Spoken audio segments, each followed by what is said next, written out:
আজকের গল্প রূপক প্রেম।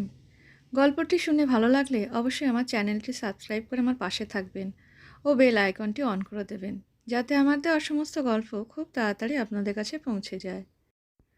আম মিষ্টি, জাম মিষ্টি, তেঁতুল কেন টক, তোমার সঙ্গে প্রেম করতে আমার ভারী শখ। চিরকুটটা দেখে মাথা গরম হয়ে গেল সুগন্ধার। ক্লাস 8-এর মেয়ে লিখেছে এই ছড়া, তাও আবার ভূগোল খাতায়। চিৎকার করে উঠল সে, বলি তোর স্পর্ধা তো কম নয়। আমি প্রাণপাত করে পড়াবো যাচ্ছি, আর তুই কি না খাতার মধ্যে চিরকুট ভরে এনেছিস। বলতো দেখি আমি এখনই কি বলছিলাম। মাথা নিচু করে চুপ করে দাঁড়িয়ে থাকে মেয়েটি। সুগন্ধা ফের ফুঁসে ওঠে, কেন লিখেছিস এই সব ছড়া? ভালো চাস যদি কথার উত্তর দে, চুপ করে থাকিস না। মেয়েটি তবুও কোনো উত্তর দেয় না। কেমন যেন জেদ চেপে যায় সুগন্ধার। বলবি না তো, দাঁড়া, তোকে হেড দিদিমণির কাছে নিয়ে যাচ্ছি। মেয়েটি একটুও ভয় পেল বলে মনে হলো না, শুধু একবার চোখ তুলে তাকালো। কেমন যেন হতাশ লাগলো সুগন্ধার। তবে কি তার পড়ানো ভালো লাগছে না সব মেয়ের? সে তো বড় উৎসাহ নিয়ে বোর্ডে এঁকে এঁকে বোঝাচ্ছিল ফেরলের সূত্র, আবর্তন গতির জন্যে পৃথিবী পৃষ্ঠে বায়ু, সমুদ্রের স্রোত ইত্যাদি গতি বিক্ষেপ। বলল, পড়া তো কিছুই শুনিসনি মনে হচ্ছে। তা না শোন, সব জিনিস সবার জন্যে নয়, কিন্তু চুপচাপ বসে তো থাকতে পারতিস। কেন লিখলি এইসব কথা? এতক্ষণে জবাব দিল মেয়েটি, ক্লাসে বসে আমি লিখিনি কথাগুলো। ও তাই বুঝি? তা বাড়িতেই বা লিখেছিস কেন? এমনি। এমনি আবার কি? এমনি মানে এমনি, ইচ্ছে হলো তাই। তা কার সঙ্গে প্রেম করতে তোর শখ? কেউ না তো। কেউ না, তবে এমনি এমনি লিখে দিলি ছড়াটা? মেয়েটি ঘাড় উঁচিয়ে জবাব দিল, বারে, এমনি বুঝি কিছু লিখতে ইচ্ছা হয় না? সুগন্ধা ধমকে উঠল মেয়েটিকে, তাই বলে এই বিচ্ছিরি ছড়া? আর এই বয়স থেকেই প্রেম প্রীতি ঢুকে গেছে মাথায়। পড়াশোনার হবে কি করে? সত্যি করে বল, ছেলেটির নাম কি? মেয়েটি দুম করে বলল, জারুল। জারুল? বাহ, বেশ নাম তো। থাকে কোথায়? মেয়েটি আঙুল তুলে দেখালো ক্লাসের জানলার পাশে বেগুনি মুকুট পরে দাঁড়িয়ে থাকা গাছটির দিকে। সুগন্ধা ফের রেগে উঠল, আমার সঙ্গে ইয়ার্কি হচ্ছে? চল চল আমার সঙ্গে টিচার্স রুমে, সবার সামনে তোর বিচার হবে। হাত ধরে হিড় হিড় করে টানতে টানতে মেয়েটিকে নিয়ে চলল সে। টিচার্স রুমে প্রায় 22 জন শিক্ষক শিক্ষিকা ঝাঁপিয়ে পড়ল মেয়েটির উপর। সত্যি করে বল, কে সেই ছেলেটি? মেয়েটি মুঠি করে ধরে আছে কাগজটি, কুচিমুচি জড়ানো। কাগজটা সবাইকে দেখাবে বলে মুঠি খুলতে গেল সুগন্ধা, পারল না। শক্ত করে ধরে রাখা মুঠি সে খুলতে পারল না। এগিয়ে এলেন অন্য একজন দিদিমণি, তাও পারলেন না। তখন এগিয়ে এলেন একজন মাস্টার মশাই। তার শক্ত থ্যাঁতলানো বুড়ো আঙুলের চাপে তিনি খুলে ফেললেন মেয়েটির মুঠি। তারপর এই কাগজটুকু নিয়ে মেলে ধরলেন পতাকার মতো। বললেন, বাহ, একটাও বানান ভুল নেই রে তোর। না, তোর প্রেমটা মনে হচ্ছে হবে। যা, এখন ক্লাসে যা, কাল মা অথবা বাবাকে দেখা করতে বলবি। বলে কাগজটা ছুঁড়ে ফেলে দিলেন মেঝেতে। মেয়েটি ফের কুড়িয়ে নিল কাগজটি। সকলে প্রায় সমস্বরে বলল, দেখলে মেয়েটির স্পর্ধা। সেই রাতে সুগন্ধার ঘুম এলো না, শুধু ধোঁয়া ধোঁয়া স্বপ্ন। সেই কবে পেরিয়ে এসেছে সে ক্লাস 8। এ এক রোমাঞ্চকর ক্লাস।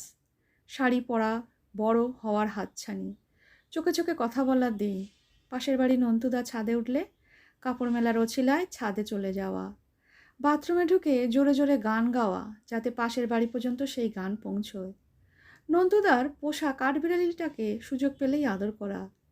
এই যে সবই সেই ক্লাস 8-এ। জানলা দিয়ে সবুজ সেগুন গাছটার দিকে তাকিয়ে সত্যিই তো মনে হয় তার প্রেমে পড়া যায়। হয়তো ওই গাছটার সঙ্গে জড়িয়ে আছে এমন কারো স্মৃতি, যা ওর কাছে অধরা নক্ষত্র। যদি মনে করা যায় ওই গাছটাই সেই মানুষটার বিকল্প, যেমন একটা কাঠবিড়ালি সুগন্ধার কাছে হয়ে উঠেছিল নন্তুদা। সে প্রায় 1.5 যুগ আগের কথা। তাদের বাড়ির বাগানে পেয়ারা গাছটায় ডালে ডালে লাফিয়ে বেড়াতো কাঠবিড়ালিটা। আর সেই পেয়ারা গাছের ডালে পা ঝুলিয়ে বসে বসে পেয়ারা খেত সে আর নন্টুদা। একদিন হঠাৎ কেমন চোখের দৃষ্টি পাল্টে গেল নন্টুদার। বলল, কাঠবিড়ালির গাটা কিসের মতো জানিস? কিসের মতো? তোদের তলপেটের মতো। যা, কি করে জানলে? বই পড়ে। বই পড়ে? বইয়ে বুঝি ওইসব কথা লেখা থাকে? থাকে তো, বড় হলে পড়বি। উহ, ভারী বড় একেবারে। পড়ো তো মাত্র 4 ক্লাস উঁচুতে, ওতেই অনেক বেশি জানা যায়। বিশ্বাস না হয় পরীক্ষা করে দেখ। কেমন যেন কান গরম হয়ে গিয়েছিল সুগন্ধার। তারপর থেকে নন্টুদাকে দেখলেই কেমন যেন করতো গায়ের মধ্যে, এমনকি কাঠবিড়ালি দেখলেই। একদিন বিকেলে নন্টুদা ডেকে নিয়ে গেল ওর পড়ার ঘরে। তারপর খাটের তলা থেকে বের করলো একটা ছোট্ট কাঠের খাঁচা। তার মধ্যে থেকে কুতকুত করে তাকিয়ে রয়েছে কাঠবিড়ালিটা। সাবধানে খাঁচার দরজা খুলে দুটো আঙুর ফল কাঠবিড়ালির সামনে বাড়িয়ে ধরল নন্টুদা। সামনে দুটো পা দিয়ে ফলটা ধরে একেবারে ছবির মতো কুটকুট করে খেতে লাগলো ব্যাটা। সুগন্ধা বড় বড় চোখ মেলে বলল, এটাকে কবে ধরলে? কাল। কেন ধরলে? ইচ্ছে হলো। তোকে যদি এরকম ধরে রেখে দিই? কোথায় রাখবে? খাটের তলায়। পারবি না থাকতে? বিছনার চাদরটাকে বেশি করে ঝুলিয়ে দেবো, কেউ দেখতে পাবে না। খুব পারবো। আর তুমি যখন স্যারের কাছে অঙ্ক করবে, আমি চুপি চুপি তোমার পায়ের তলায় সুড়সুড়ি দেব। তবে রে, এই দিকে শোন। কি? দেখি না বলে স্কার্টের কোমর দিয়ে টুক করে একটু হাত ঢুকিয়ে দেয় নন্টুদা। আর প্রায় সঙ্গে সঙ্গে সুগন্ধা চেপে ধরে নন্টুর হাত। এই অসভ্য, আরই তোমার সঙ্গে যাও। নন্টু চোখ গরম করে বলে, এই, কাউকে বলবি না কিন্তু। যদি বলে দিই, তোর প্রিয় কাঠবিড়ালিটাকে মেরে দেব। নন্টুদা, তুমি এত নিষ্ঠুর। যা ভাগ, পুচকে মেয়ের আবার কত কথা। সেদিন কাঁদতে কাঁদতে বাড়ি চলে এসেছিল সুগন্ধা। তারপর বেশ কিছুদিন নন্টুদার সঙ্গে কথা বন্ধ। নন্টুদার জয়েন্ট এন্ট্রান্সের রেজাল্ট বেরোলো। সে ইঞ্জিনিয়ারিং পড়তে চলে গেল কলকাতার নামী কলেজে। হোস্টেলে যাওয়ার আগের দিন বিকেলে সুগন্ধাকে ডেকে খাঁচা শুদ্ধ কাঠবিড়ালিটা দিয়ে বলল, নে, এটা তোর উপহার। কিসের জন্যে? কিছুর জন্যে না, আমি তো চলে যাচ্ছি, কে আর দেখভাল করবে এর। খাঁচাটা হাতে করে বাড়ি এলো সুগন্ধা। কলকাতায় গিয়ে নন্টুদা পাল্টে গেল রাতারাতি। কায়দা কানুন, হাঁটা চলা, কথাবার্তা সব। যখন ছুটিতে বাড়ি আসে যেন চিনতেই পারে না সুগন্ধাকে। কর্ডলেস ফোনটা নিয়ে বারান্দায় দাঁড়িয়ে সারাদিন বক বক। সুগন্ধা দু একবার কাঠবিড়ালির প্রসঙ্গ তুলতে গেলে সে বলে, ও, ওটা এখনও রেখে দিয়েছিস তোর কাছে? তো কি করব? সেই তো, কি আর করবি, পেয়ারা খাওয়াবি। কাঁধে শ্যাক করে নন্তু। চোখে জল আসে সুগন্ধার। ঘোর কৃষ্ণবর্ণের শ্রীময়ীর আদল যেন ভাঙতে থাকে রুক্ষ মরুতে। দিনে দিনে তার নিজেকে কেমন যেন বেকুব মনে হয়। একদিন বিকেলে খাঁচাটা ছাদে নিয়ে গিয়ে সে দরজা খুলে দেয়। কাঠবিড়ালিটা লাফ দিয়ে উঠে যায় রেলিংয়ে। এ রেলিং বেয়ে চিলেকোঠায়, তারপরে পাশের বাড়ি ঝুঁকে পড়া সুপুরি গাছ, আর তারও পরে হারিয়ে যায় কোথায়। সুগন্ধা তা দেখতেই পায় না। নন্টুদার তো সেই কবে বিয়ে হয়ে গিয়েছে। তারা সে বাড়ি ছেড়েও চলে গিয়েছে কলকাতায়। সুগন্ধা পড়াশোনা শেষ করেছে, খেটে খুঁটে এসএসসি পরীক্ষা দিয়ে চাকরিও পেয়েছে স্কুলে। এই চাকরিটা খুব দরকার ছিল তার। তারা 3 বোন। বাবা একটা জুট মিলে সামান্য বেতনের সুপারভাইজার।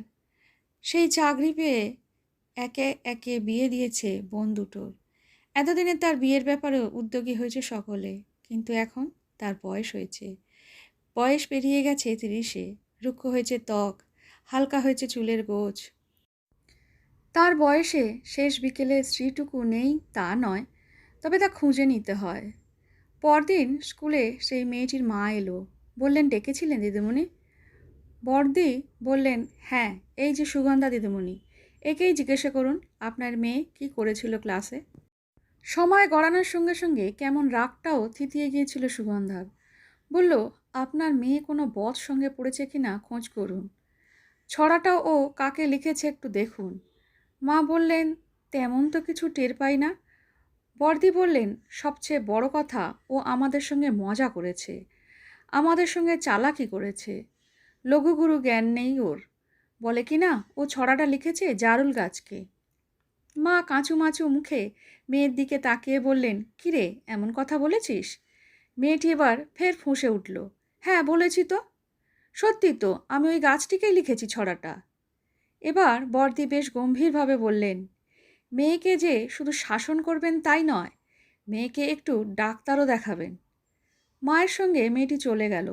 সুগন্ধার কেমন যেন ধীরে ধীরে মনে হচ্ছে মেয়েটা অন্য রকম, কিছু একটা রহস্য নিশ্চয়ই আছে ওর মধ্যে।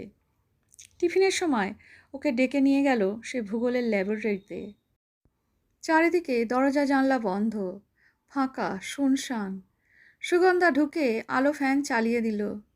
বলল, বস। বসলো মেয়েটি। সুগন্ধা বলল, খুব ভালো লাগে তোর জারুল গাছটাকে।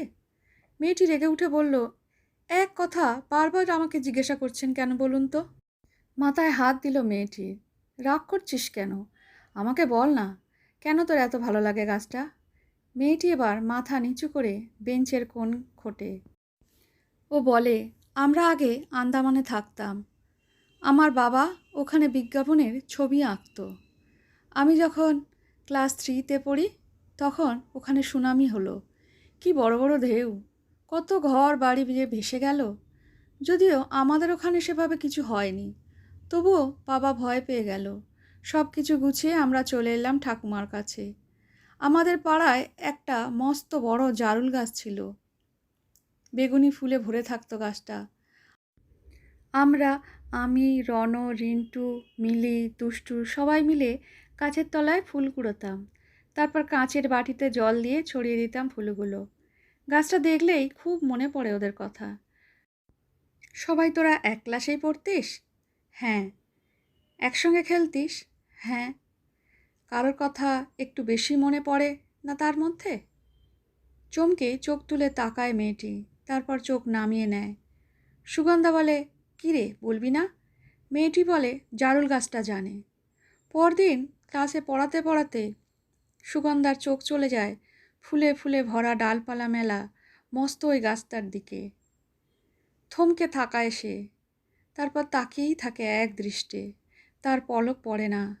তার চারপাশ থেকে মুহূর্তে মুছে যায় ক্লাসরুম, চক, ডাস্টার, ব্ল্যাকবোর্ড সব। তার মনে হয় জারুল গাছের এক ডাল থেকে আরেক ডালে লাফিয়ে লাফিয়ে চলে যাচ্ছে সেই ছোট্ট কাঠবিড়ালিটি। গল্পটি সম্পূর্ণ শোনার জন্য ধন্যবাদ। গল্পটি কেমন লাগলো কমেন্ট করে জানাবেন।